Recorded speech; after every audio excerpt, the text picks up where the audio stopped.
Mesdames et messieurs, bonsoir. Il est 20h sur les antennes de la télé Futur Média. C'est parti pour le sommaire de cette édition avec la crise universitaire. Toujours au devant de l'actualité à l'UGB, les travailleurs traumatisés après le saccage des bureaux invitent l'État à les impliquer dans les négociations pour un climat apaisé. Pendant ce temps, le chef de l'État reçoit la coordination nationale des étudiants. L'amicale des étudiants de la faculté de médecine de l'Université Cheikh Anta Diop de Dakar refuse de répondre à l'appel. Démolition de construction à Kounoune. Les victimes en colère exigent l'arbitrage des autorités. La plupart d'entre elles, fonctionnaires aux impôts et domaines, disent avoir acquis légalement ces terrains. Préparation du mondial 2018, les Lions en plein dans le travail à Vitel sur le marché. Les maillots de l'équipe nationale commencent à se vendre comme de petits pains, ce qui n'est pas le cas dans les grandes surfaces. Un reportage à suivre dans ce journal. Voilà le sommaire de cette édition. Dans quelques instants, le développement.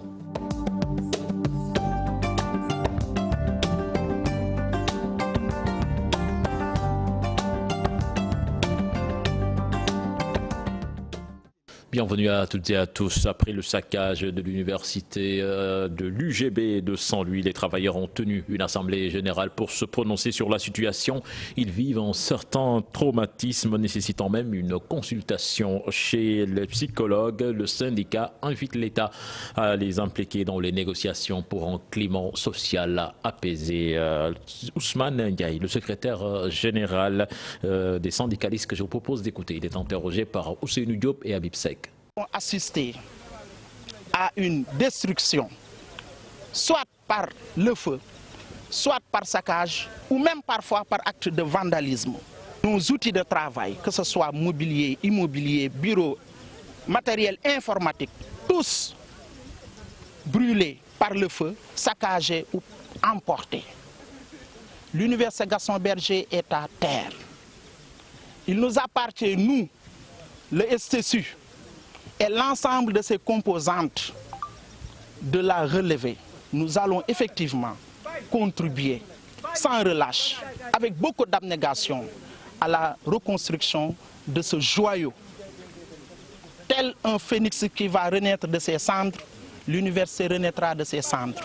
Parce que, en réalité, nous avons la chose la plus importante, à savoir les ressources humaines. Enfin, nous lançons un appel aux nouvelles autorités que le STSU est un syndicat patriotique qui a toujours contribué à l'apaisement du climat social, aussi bien au niveau local que national. Que nous leur tendons encore la main. Puis la coordination des étudiants de Saint-Louis informe la communauté qu'elle ne participe pas à la rencontre avec le président de la République. La coordination demande ainsi aux étudiants de n'accorder aucun crédit aux spéculations portant reprise des activités pédagogiques. La seule cause, justice pour Mohamedou Falloussen et le départ des ministres impliqués. À l'université Cheikh Anta Diop de Dakar, l'amicale des étudiants de la faculté de médecine, pharmacie et odontologie refuse de répondre à l'appel du chef de l'État face à la presse cet après-midi. Ils veulent que la lumière soit faite sur la mort de Mohamedou Falloussen. Compte rendu signé Habib Faye et Mardien. Les étudiants de la faculté de médecine, de pharmacie et d'odontologie remontaient contre le gouvernement. Regroupés autour de leur amicale, ils n'ont pas jugé nécessaire de répondre à l'appel du président Macky Sall.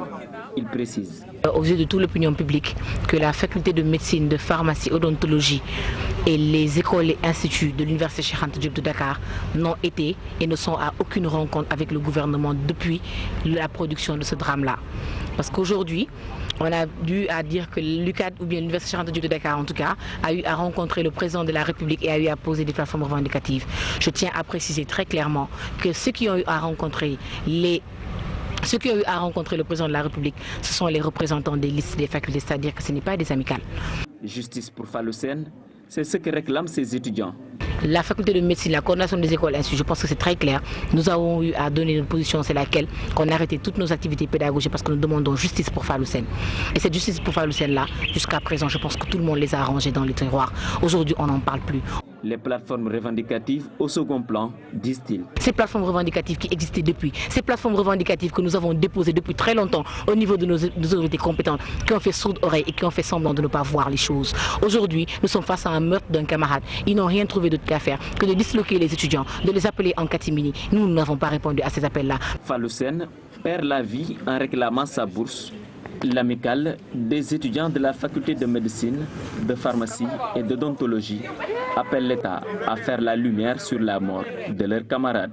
Et puis pour une véritable résolution de la crise universitaire qui commence à durer, l'ancien ministre de la Santé, Souad Abdou Fall, propose une très large concertation nationale qui impliquerait le gouvernement et l'ensemble des acteurs du système éducatif. Abdou Fall a fait cette proposition en marge de l'installation à Ziguinchor de la coopérative sur l'énergie citoyenne dont il est le président.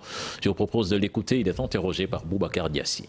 Les ressources budgétaires affectées au personnel de l'éducation de façon générale représentent près de la moitié de nos ressources budgétaires nationales et du quart des ressources de notre budget global.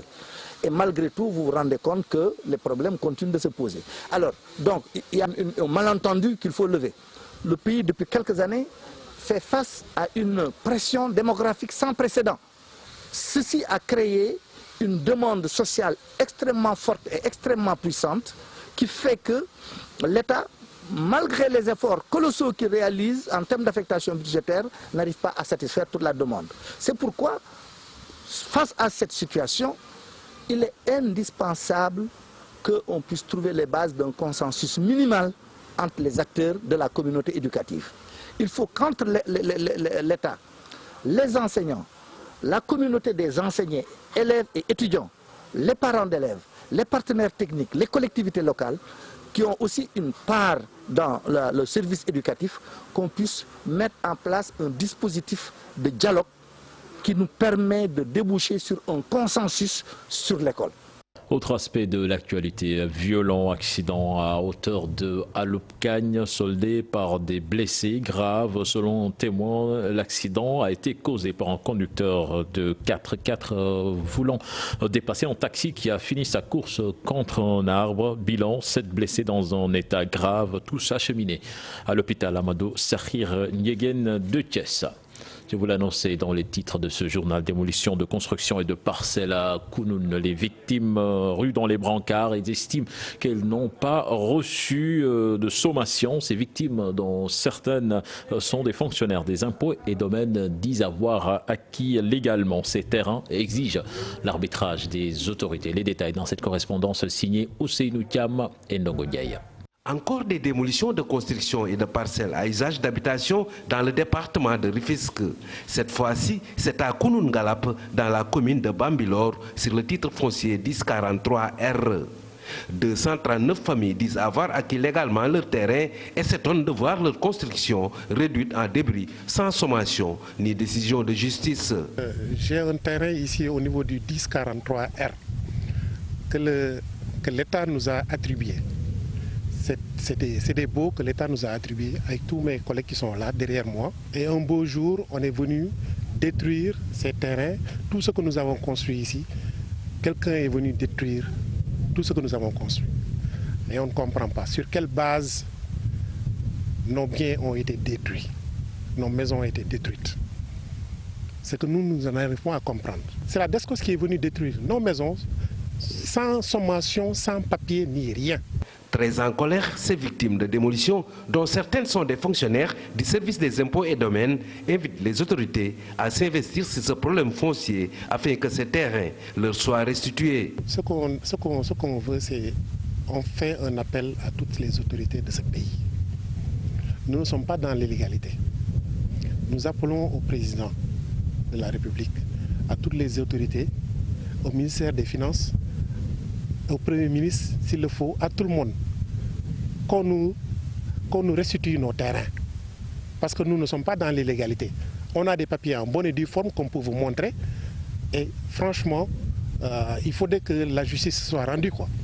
Au-delà de cette sortie, ces victimes promettent d'user de tous les recours légaux afin que l'auteur de ces démolitions soit démasqué et puni à hauteur des dommages subis. Et puis hausse du SMIC, le salaire minimum garanti à partir du 1er juin 2018 avec un salaire minimum donc dès juin de 32 000 francs CFA. Désormais, les travailleurs concernés pourront percevoir jusqu'à 58 900 francs CFA. En décembre 2019, des concernés qui ont préféré garder l'anonymat saluent la mesure dans ce reportage signé Mamberam Diouf et Dembandao. Apprendre que son salaire sera revu à la hausse à partir du 1er juin 2018 lui fait sauter de joie, même s'il dit ignorer ce qu'est le SMIG ou le SMAG. Agent de sécurité, marié et père de plusieurs enfants, il soutient qu'il était temps. C'est très bien. Avec cette augmentation, je pense pouvoir subvenir à certains besoins de la famille.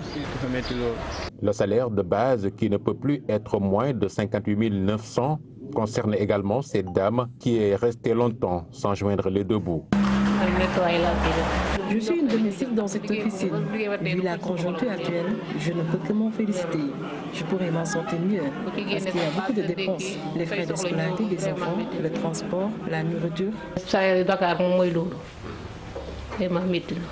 La CNTS FC dit veiller au respect strict de ces mesures si l'on sait que la dernière augmentation du SMIC et du SMAG remonte à 1996. L'impact du SMIC, c'est sur le calcul de certaines indemnités, comme les indemnités de panier. Dans le secteur du gardiennage, je pense qu'on avait des travailleurs qui étaient au niveau de l'ancien taux du SMIC, des travailleurs domestiques aussi. Très peu de travailleurs domestiques avaient le SMIC. Aujourd'hui, je pense que tous les travailleurs domestiques doivent être payés au niveau du SMIC. Il y avait également quelques rares travailleurs dans les industries du bâtiment. C'est une très bonne chose parce que aussi l'individu quand même n'a que sa dignité. Et si franchement on parvient à donner un salaire surtout les jeunes, pour qu'ils puissent au moins subvenir à leurs besoins alimentaires. De juin 2018 à décembre 2019, la revalorisation du salaire minimum interprofessionnel garanti et du salaire minimum agricole garanti au profit des travailleurs devra être protégée. Parlons politique à présent. L'Alliance pour une nouvelle dynamique est née, un mouvement politique qui se veut celui de la contribution. L'abnégation, l'altruisme et l'amour de la République sont entre autres les piliers sur lesquels s'appuie l'ADN, selon son président Mounou Roussi, qui a procédé hier au lancement du dit mouvement en présence de nombreux sympathisants. Je propose de l'écouter. Il est interrogé par Adi Atala. Nous décidons de lancer un cénacle nouveau qui va œuvrer au sein de la coalition Benno Bokk Yakaar et qui s'appelle Alliance pour une dynamique nouvelle avec l'acronyme ADN. ADN se veut un mouvement de contribution, un mouvement de propulsion. ADN se voit, à juste titre, l'héritage de l'œuvre du président Macky Sall. C'est pourquoi elle pose et repose sur 5 piliers qui, comme par hasard, commencent par la lettre A comme ADN. Amour de la République comme ADN. Action positive dans toute entreprise comme ADN. Altruisme pour une adhésion qualitative comme ADN. Abnégation dans le travail comme ADN et admiration à l'éthique et à la vertu. Qu'est-ce qui motive la prorogation des cartes d'identité numérisées? Une information qui est parue la semaine dernière. Qu'en est-il du retrait des cartes d'identité biométriques? Des Sénégalais rencontrés donnent leur avis. Les populations vont s'inscrire mais n'accordent aucune importance au retrait. L'État a également pointé du doigt dans ce sujet, signé Al-Hassan Ba et Diafaraba. Le débat est juste intéressant. Il suffit de parler de carte d'identité pour faire réagir Mamadou Diop et Ndiankou Diouf. Un débat contradictoire. De temps à autre, ils s'accordent sur quelques points. Le tout dans la bonne humeur en cette mi-journée de Ramadan.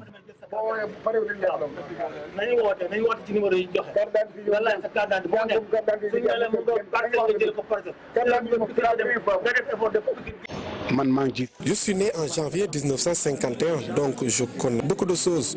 Les difficultés rencontrées dans les cartes d'identité biométriques, je ne l'ai jamais vu. Mais c'est Dieu qui en a décidé ainsi. Nous aussi, nous devons faire des efforts. Chacun indexe un responsable. La souffrance des cartes d'identité biométriques dans les commissions et la prolongation des cartes numérisées jusqu'au 31 août prochain, soit c'est l'État, soit c'est les populations. Les populations ne viennent pas récupérer leur carte d'identité. Et si on ne prolonge pas le délai des anciennes cartes, elles commencent à dénoncer. Beaucoup de cartes souffrent dans les commissions. J'ai récupéré trop tôt ma carte d'identité, mais je vois que beaucoup de Sénégalais ne sont pas contents de la production et du retrait des cartes. Je me demande vraiment c'est quoi le problème.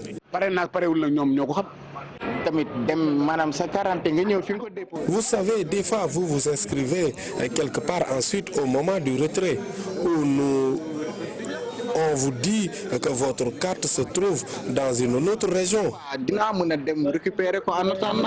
Une nouvelle prorogation des cartes d'identité numérisées. Les populations invitées à aller s'inscrire, retirer leurs cartes biométriques et l'État de produire. Nous parlons à présent de la loi sur la parité. 8 ans déjà, les femmes peinent toujours à s'imposer dans les instances de décision. L'Assemblée nationale, par contre, la configuration des formations politiques, le facteur bloquant, ce qui se répercute dans les instances de décision, comme vous allez le voir dans ce reportage signé Aminata Mbaresso et Khadim Sissé. Un regard dans le rétroviseur, la parité a changé le taux de représentativité des femmes. Une enquête réalisée entre 2012 et 2014 à l'Assemblée nationale et dans les collectivités locales permet de voir le taux de représentativité des femmes dans les instances de décision. Aujourd'hui, nous comptons 11 650 femmes élues au niveau local et 70 femmes députées. Je pense que c'est un motif de satisfaction pour les femmes et pour les Sénégalais en général. L'étude a fait ressortir que dans les débats à l'Assemblée nationale, les femmes étaient plus porteuses d'un plaidoyer très fort. Un autre combat se pose par contre. Ces femmes ayant bénéficié de la parité jouent-elles pleinement leur rôle? Si on prend les initiatives, par exemple, vous en aviez parlé, les initiatives de loi. Nous, par exemple, on aurait bien aimé, je pense qu'il y a beaucoup de femmes, beaucoup de militants des droits des femmes, beaucoup de féministes qui auraient aimé que les femmes, par exemple, prennent le devant pour proposer des lois progressives touchant aux femmes, touchant aux enfants même. Si on prend la question des talibés et d'autres questions. Mais ce qui se passe, ce sont aussi les logiques de parti qui domine. L'Assemblée a 11 commissions. Pour ce qui était de la 12e législature, nous en avions 11, mais il y avait 5 femmes qui figuraient dans ces commissions. Donc, il faut que la parité soit respectée au niveau de ces commissions. C'est à ce niveau que les choses clochent. Pour Hawaba, représentante du bureau au Siwa au Sénégal, le plaidoyer doit être accentué au niveau des formations politiques. Et puis Andou Gassem prépare, ou bien entame même son 6e plan d'action avec 2 séries de 72 heures de grève. La première série démarre ce mardi, mercredi et jeudi, et l'autre à partir du 5 juin prochain. Sidi Ndiaye et compagnie déplorent le non-respect des engagements signés avec l'État du Sénégal. Ils ont fait face à la presse cet après-midi. Compte rendu signé Pape Faraning et Mardia. Paralysie totale du secteur sanitaire avec 2 séries de grèves de 72 heures. Andou Gassem passe à la vitesse supérieure après 5 plans d'action sans résultat probant. Mardi 29 démarre une série de grève de 72 heures. Mardi, mercredi, jeudi. Et si rien n'est fait, le 5 juin, nous allons encore déclencher 3 jours de grève. Le 5, 6 et 7 juin. 144 heures. À la limite, qui vont être déclenchés dans les semaines à venir, parce que nous constatons que le silence assourdissant du gouvernement traduit peut-être ses limites.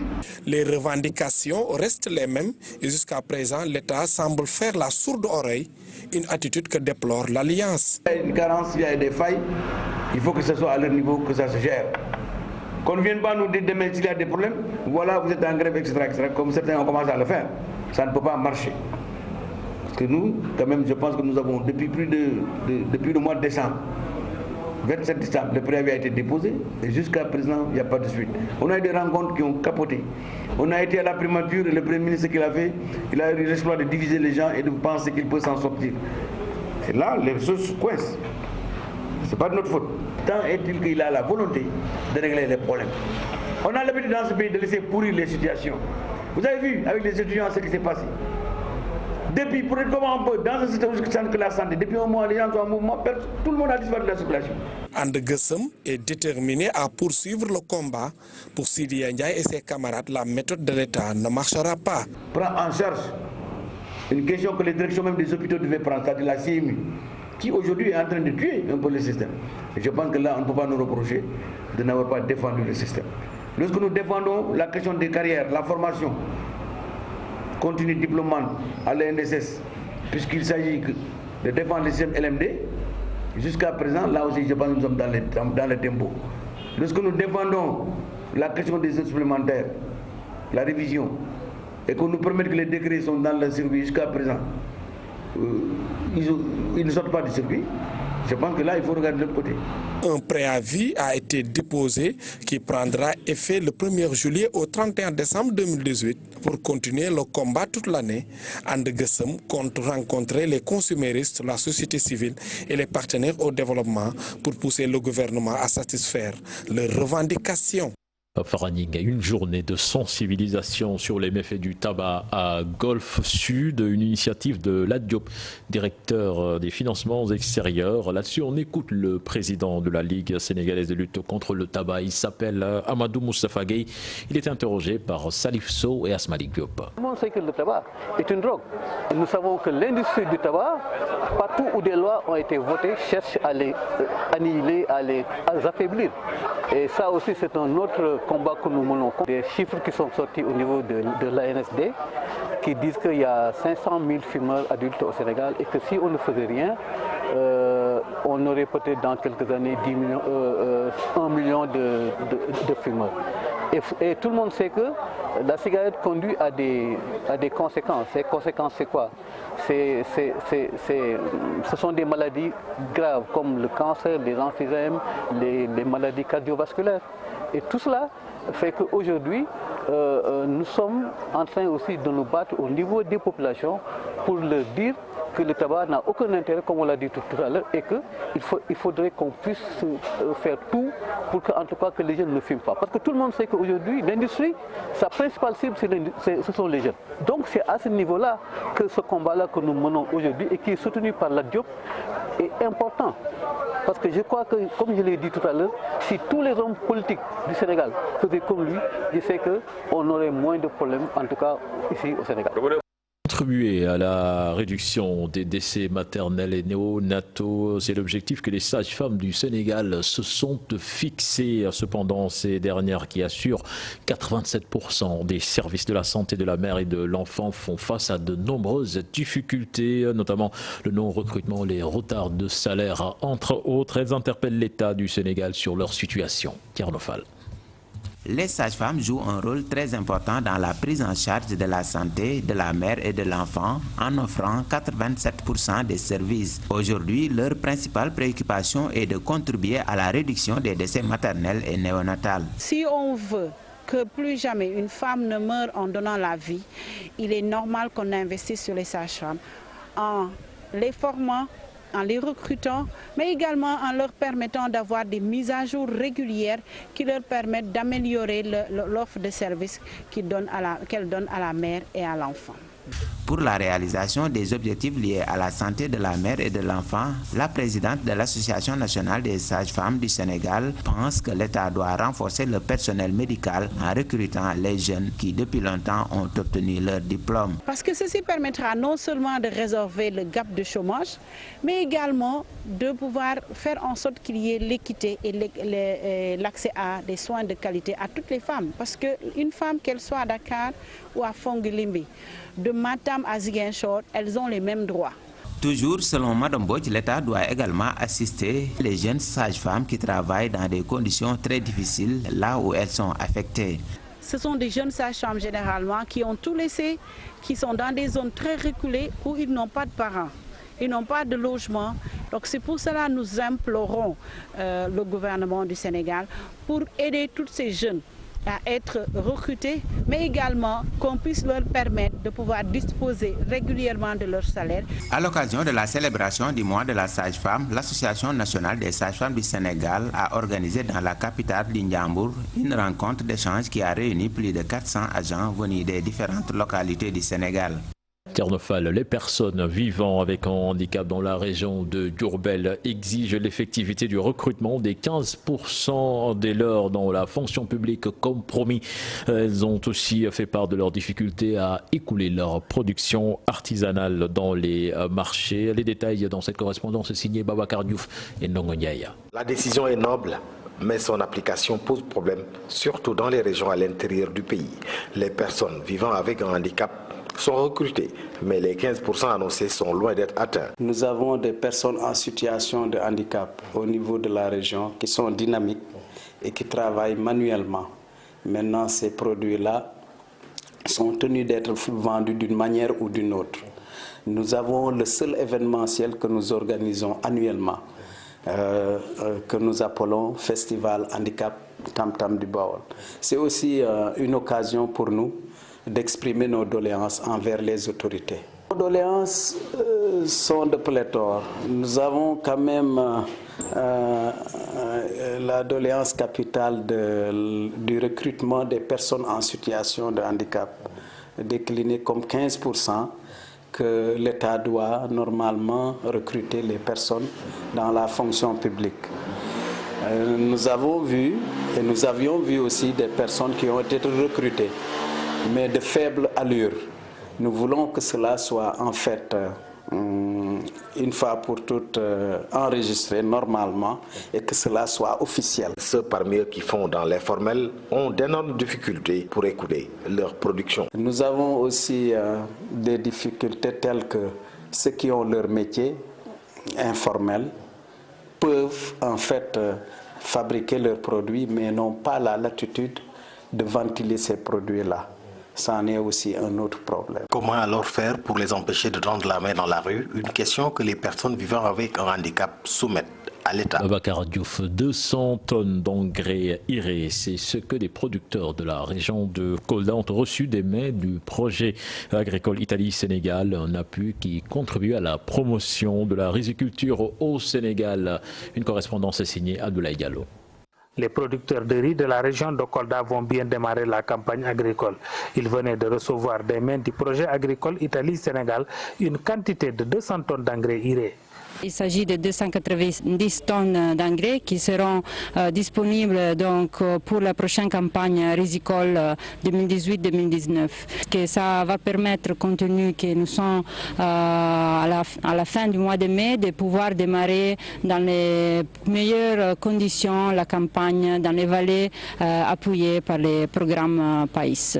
Mais la vocation première de cet engrais, c'est pour la riziculture. C'est appuyer un peu les bénéficiaires du programme et aussi les producteurs qui font du riz. Et la répartition faite pour ces 290 tonnes, c'est 140 pour le département de Vélingara, pour le département de Bif du moins, Medina Yoro Fula, 55 pour le département de Vélingara et 95 pour le département de Kolda. Donc c'est des engrais qui sont entièrement destinés à la région de Kolda. Ce projet renforce la souveraineté alimentaire du Sénégal à travers la riziculture.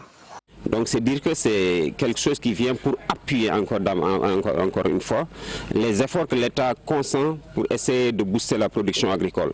Et ça porte sur une filière qui est extrêmement importante parce qu'il y a une sorte de priorisation, comme on a dit, sur un certain nombre de filières sur lesquelles l'État a misé pour vraiment assurer la sécurité alimentaire au niveau du Sénégal. Et je pense qu'à ce niveau, Kolda joue un rôle extrêmement important. Quand nous avons eu à jeter un coup d'œil sur les statistiques agricoles, nous avons eu à remarquer pour ce qui est de la production céréalière, de manière globale, tout ce qui est la production céréalière lors de la campagne passée, pratiquement 16% de la production émanait de la région de Kolda. Le pays intervient dans les régions de Kaolack, Sédhiou et de Kolda pour un coût de 18 millions d'euros.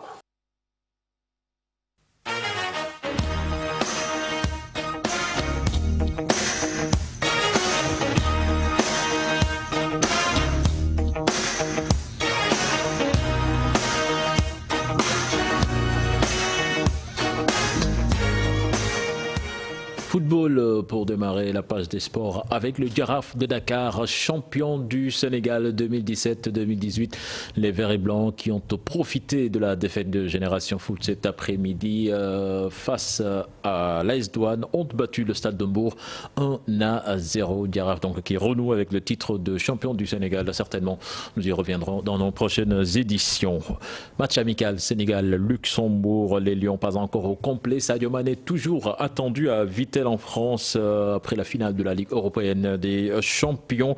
Les Lions qui ont effectué leur premier galop d'entraînement. C'était hier, une séance axée sur le monitoring et la vitesse d'exécution. Les détails avec Modou Fall. Les Lions de la Teranga ont effectué hier des séances d'entraînement sur la pelouse du stade Jean Boulimio de Vittel pour se mettre en forme avant de croiser l'équipe luxembourgeoise en match amical. Une rencontre prévue ce 31 mai. Des séances d'entraînement axées sur le monitoring et les attaques rapides. Des Lions très engagés. Pour certains, le mondial a déjà commencé. Oui, le mondial pour nous il a déjà commencé. On est en pleine préparation. Il y aura besoin de beaucoup de concentration parce qu'on sait que ça se jouera sur des détails et ces détails-là, il faut que nous-mêmes soyons prêts pour éviter que ça soit en notre défaveur. D'autres remercient les autorités qui ont consenti d'énormes efforts pour que le voyage soit agréable. On est arrivé dans de bonnes conditions ici. Il y a les autorités qui ont mis un avion en place pour nous, pour faciliter notre voyage et ça s'est super bien passé. On a pu commencer déjà hier le programme de récupération et aujourd'hui on est déjà sur les terrains. On a travaillé sur les fondamentaux, ça fait longtemps qu'on ne s'est pas vu donc c'était une petite remise en route. Et voilà, à partir de demain on va commencer à travailler correctement. Aliou Cissé s'est protégé, affirme qu'ils feront de leur mieux pour honorer le drapeau national lors de cette Coupe du Monde qui se tiendra en Russie.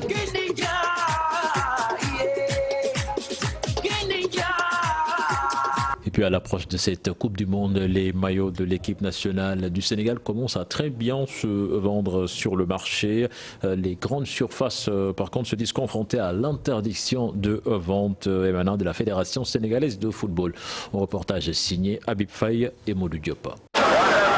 Le marché est déjà dans la ferveur du mondial. Des maillots de l'équipe nationale du Sénégal vendus presque dans tous les magasins d'équipement. Même sous les tentes sont accrochés des maillots blancs-verts. Les vendeurs y trouvent leur compte. Abibou, qui s'active dans ce métier depuis des années, ne parvient pas à évaluer le lot vendu journalièrement. Ils viennent acheter les maillots. C'est pour soutenir les Lions de l'équipe nationale du Sénégal. Vous savez, les prix varient selon la qualité. Il y a ce qui coûte 8 000 francs, 5 000 francs et même 4 000 francs. Pour le moment, je ne peux évaluer le nombre de maillots que j'ai vendus. Je viens d'écouler 4 maillots. C'est avant votre arrivée. Même si ces maillots ne sont pas des originaux, Ibrahima parvient à les écouler.